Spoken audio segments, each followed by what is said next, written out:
Hello everyone, this is Ashlekha Gupta, Special Educator, and you are watching Evening Remedial. I welcome you all to my channel. So today's video is mainly for those who want that their family members should converse in English at least at home. Most of the parents also want that their kids should speak in English. So my friends, here I would say that the very first step is to build English speaking environment at home. Yes, you have to do that. Otherwise, it is simply impossible. So let's see how we will do all this. Tips for a good conversation. Have a smile on your face while talking. Be polite and charming. Do not hesitate or feel shy. Be confident and encouraging. So parents आप यहाँ देखेंगे कि English conversation कोई बहुत मुश्किल बात नहीं है। आपको अपने फेस पे हमेशा स्माइल रखनी है जब भी आप बात करें। ऐसा नहीं कि सिर्फ इंग्लिश कन्वर्सेशन के वक्त ही करना है, बट ये हमेशा हमें ध्यान रखना है कि जब भी हम बच्चों से बात करते हैं, बच्चों से डील करते हैं, तो हमें अपने फेस पे स्माइल रखनी चाहिए। बी पोलाइट एंड चार्मिंग, ये हमेशा होता है कि हमें अपने बच्चों को पोलाइटली बात करनी चाहिए। अगर हम चाहते हैं कि बच्चा हमारा पोलाइटली बात करे, तो हमें भी उससे पोलाइटली और चार्मिंग वे में ही बात करनी चाहिए। डू नॉट हेजिटेट और फील शाई, ये specially for English conversation I am telling this, that you should not feel shy और यू शुड नॉट हेजिटेट। अगर आप बात करते हुए शाय फील करेंगे, हेजिटेट करेंगे, तो आप फ्रीली बात नहीं कर पाएंगे बच्चों से और बच्चे भी आप पर हंसना शुरू कर देंगे। So do not hesitate or feel shy and be confident and encouraging. आप खुद भी कॉन्फिडेंस से बात करिए और एनकरेज कर इस तरह से बात करिए कि बच्चे या कोई भी फैमिली मेम्बर है वो एनकरेज हो कि वो भी उसी तरह से बात करे। तो मैं यहाँ पर आपको ये बताना चाहूँगी कि अगर आप चाहते हैं कि आपका बच्चा इंग्लिश में घर में बात करे या आपके फैमिली मेम्बर्स इंग्लिश में बात करें, तो इसमें कुछ गलत नहीं है। बस लेकिन आपको ये देखना पड़ेगा कि इंग्लिश में डायरेक्टली बात करना पॉसिबल नहीं है। उसके लिए सबसे पहले आपको घर का एनवायरनमेंट इंग्लिश स्पीकिंग बनाना पड़ेगा। उसके लिए क्या करना होगा कि आपको खुद इंग्लिश में बच्चों से बीच बीच में बात करनी होगी। आप डरिए मत, आपको मैं ये नहीं कह रही हूँ कि आप पूरा टाइम इंग्लिश में बात करिए, बल्कि आपको ये करना होगा कि बीच-बीच में छोटी-छोटी बातें, छोटी-छोटी इंस्ट्रक्शंस या छोटे-छोटे सेंटेंसेस, फ्रेजेस बीच-बीच में इंग्लिश में आपको बोलने चाहिए। ऐसा नहीं है कि आप थ्रू आउट इंग्लिश बोलें। अगर आप पूरी तरह इंग्लिश बोलने लग जाएंगे, तो फैमिली मेंबर्स को भी लगेगा कि ये क्या हो गया, ये मम्मा को क्या हो गया, ये पापा को क्या हो गया, अचानक से इंग्लिश में क्यों स्टार्ट हो गए। बट आपको ये करने की बजाय ये करना होगा कि आप हिंदी में बात करते हुए बीच-बीच में छोटे-छोटे फ्रेजेस और छोटे-छोटे इंस्ट्रक्शंस आप इंग्लिश में देते जाइए। तो यहाँ मैं आपको क्लियर करूँगी कि वो आप कैसे कर सकते हैं। आप शुरुआत कैसे करेंगे? तो first thing is start wishing in English. क्या विश करना है ये देखिए। ग्रीट और wish all your family members good morning. सुबह जब उठते हैं हम लोग करते ही हैं नॉर्मली घरों में, और अगर नहीं करते हैं तो आप स्टार्ट करिए ये करना कि आप बच्चा उठा है, छुट्टियां हैं, बच्चा घर पे है और फैमिली मेंबर्स घर पे हैं, तो आप मॉर्निंग में जैसे ही कोई उठा आप उसको गुड मॉर्निंग करिए। सोते वक्त हमें गुड नाइट विश करना चाहिए बच्चों को। स्वीट ड्रीम्स है, ये simply good night sweet dreams, ये हमें बोलना चाहिए। अगर हम एक दूसरे को, अगर हम किसी से भी इस तरह से बोलेंगे तो बच्चे उसको ऑटोमेटिकली कैच करेंगे। ऑल द बेस्ट, कुछ भी बच्चा काम करने जा रहा है या कोई भी कंपटीशन या कोई भी टेस्ट या एग्जाम या कुछ भी करने जा रहा है, तो हम उनको ऑल द बेस्ट बोलते ही हैं। तो हमें ऑल द बेस्ट बोलना चाहिए और साथ में हम ये भी ऐड कर सकते हैं, डोंट बी नर्वस। तो ये इस तरह से हम छोटी छोटी चीजें इंग्लिश में बोलते रहें बीच बीच में। एन्जॉय योर डे, जब भी कोई बाहर जा रहा है you can say this, enjoy your day या एन्जॉय योर ट्रिप। अगर कोई मीटिंग के लिए जा रहा है तो you can say enjoy your meeting etcetera. और ऐसे ही जब कोई बाहर जा रहा है we always say bye bye या टाटा। तो ये बोलने के साथ हमें ये भी ऐड करना चाहिए, टेक केयर और see you soon, bye bye, take care.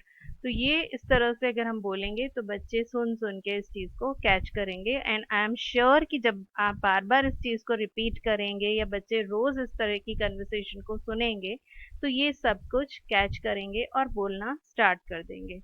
इसी तरह से ये जो जिनको हम गोल्डन वर्ड्स कहते हैं ये हमें घर में यूज़ करते रहने चाहिए। Use golden words often like thank you. जब भी किसी ने आपको हेल्प किया, इवन बच्चा भी अगर आपको एक ग्लास ऑफ वाटर दे रहा है तो you should say thank you. तो हमें ये थैंक यू वर्ड का यूज़ घर में बार बार करना चाहिए जब भी कोई हमारी हेल्प कर रहा है या हमें कुछ दे रहा है। इसी तरह अगर हम किसी बात के लिए मना कर रहे हैं तो वी शुड डेफिनेटली से sorry, sorry I can't allow you, मैं आपको अलाउ नहीं कर सकती, सॉरी आई एम सॉरी। तो ये इस तरह से अगर हम किसी रिक्वेस्ट को डिनाई कर रहे हैं, मना कर रहे हैं, तो हमें सॉरी के साथ उसको मना करना चाहिए ताकि बच्चे भी सीखें कि अगर हम किसी चीज़ को मना कर रहे हैं तो हमें सॉरी बोलना होता है। ऐसे ही एक्सक्यूज मी जब भी हम खांसते या छींकते हैं तो we should always say excuse me. जब पेरेंट्स ऐसा करेंगे तो बच्चे ऑटोमेटिकली सीखेंगे और उसको यूज भी करने लग जाएंगे। तो ये हमारा काम है कि हम ये सब करें instead of saying children that you should speak in English, आपको ये बोलना चाहिए वो बोलना चाहिए। हमें ये बोलने की बजाय हमें खुद ही ये सब चीज़ें करनी चाहिए, जिससे कि बच्चे जब थोड़े बड़े होंगे या बार बार सुनेंगे तो उस चीज़ को खुद भी बोलने लग जाएँगे। इसी तरह प्लीज़, अगर हमें कोई रिक्वेस्ट करनी है, इवन बच्चों से भी करनी है, तो वी कैन से प्लीज़। अगर हम चाहते हैं कि बच्चे पानी लेकर आएँ हमारे लिए, तो हम कह सकते हैं कि please give me a glass of water. तो इस तरह से 1 ग्लास पानी दे दो प्लीज़। तो इस तरह से हमें प्लीज़ वर्ड को यूज़ करना चाहिए। सिमिलरली गॉड ब्लेस यू, जब कोई छींकता है या खाँसता है, we should say God bless you. तो जब बच्चा 3-4 बार सुनेगा इस तरह की बात को तो वो भी बोलना सीख जाएगा। तो ये इस तरह से हम घर का एनवायरनमेंट इंग्लिश स्पीकिंग बना सकते हैं। इसी तरह हम छोटे-छोटे इंस्ट्रक्शंस जो हम बच्चों को देते हैं वो भी इंग्लिश में स्टार्ट कर सकते हैं।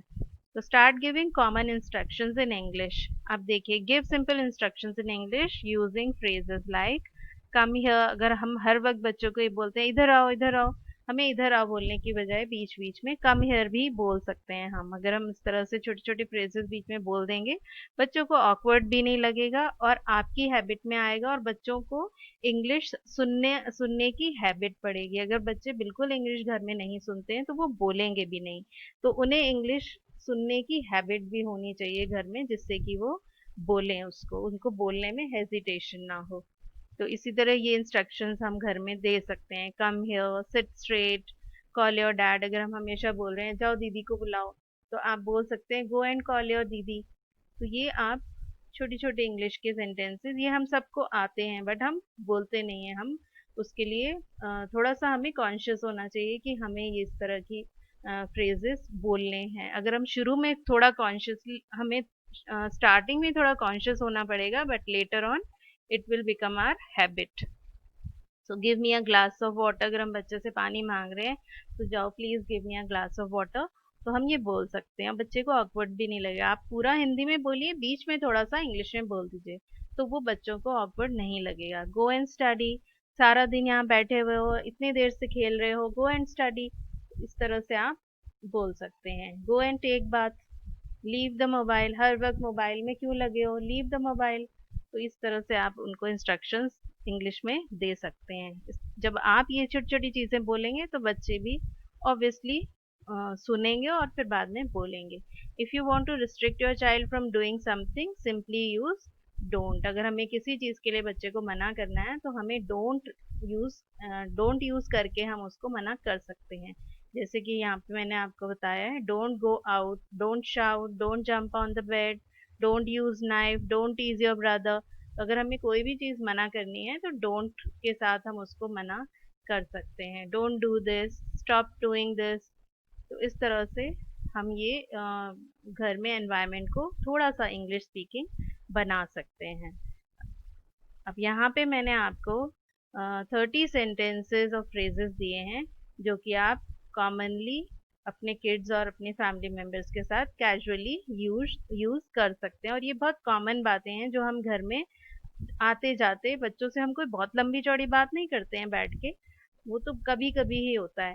हम नॉर्मली बच्चों को इंस्ट्रक्शंस देते रहते हैं टाइम टू टाइम, ये उठ जाओ, दूध फिनिश करो, बाहर मत जाओ, ये लेकर आओ, इसे उठाओ, स्विच ऑफ, लाइट बंद करो, फैन बंद करो। तो ये चीज़ें हम इंग्लिश में आराम से बोल सकते हैं। इसमें हमें कोई बहुत लंबी चौड़ी बातचीत नहीं करनी है इंग्लिश में, जस्ट आपको शॉर्ट शॉर्ट फ्रेजेस बोलने हैं, आप ये सब बोल सकते हैं। तो ये आप सारे फ्रेजेस जब आप देखेंगे तो आपको लगेगा ये सब हमें आता है।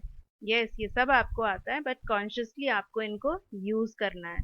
तो आई होप कि आपको यहाँ पर काफ़ी स्टॉक मिल जाएगा कि आप ये सारे वर्ड्स, फ्रेजेस और सेंटेंसेस बच्चों के साथ यूज़ करें। और जब आप ये करने लग जाएंगे, आपको, I promise you that only for 2 to 3 days you have to be conscious for this, कि हम ये यूज़ करेंगे करेंगे। और जब आप इसको 2-3 दिन तक कॉन्शियसली यूज़ करते रहेंगे, तो चौथे दिन ऑटोमेटिकली आपके मुंह से इस तरह की फ्रेजेस निकलेंगे।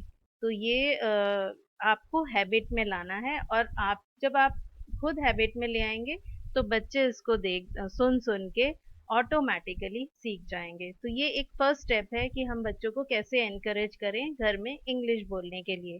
तो ये फर्स्ट स्टेप है। उसके बाद और भी स्टेप्स हैं जिसमें हम बच्चों को एनकरेज कर सकते हैं, वो मैं आपको नेक्स्ट वीडियो में बताऊंगी। तो अभी आप इस तरह से स्टार्ट करें कि आप अपने आप को गाइड करें कि आपको इंग्लिश में घर में बात करनी है थोड़ा थोड़ा, जिससे कि आप एनवायरनमेंट क्रिएट कर सकें। So thank you viewers, I hope कि आपको समझ आया होगा कि हम घर में एक इंग्लिश स्पीकिंग एनवायरनमेंट कैसे बना सकते हैं और बच्चों को कैसे यूज टू कर सकते हैं इंग्लिश बोलने के लिए। सो आई होप कि ये वीडियो आपको पसंद आया होगा और आप इसको डेफिनेटली यूज़ करेंगे, ताकि बच्चे सीख सकें कि इंग्लिश में किस तरह से कन्वर्स करना है। So thank you so much.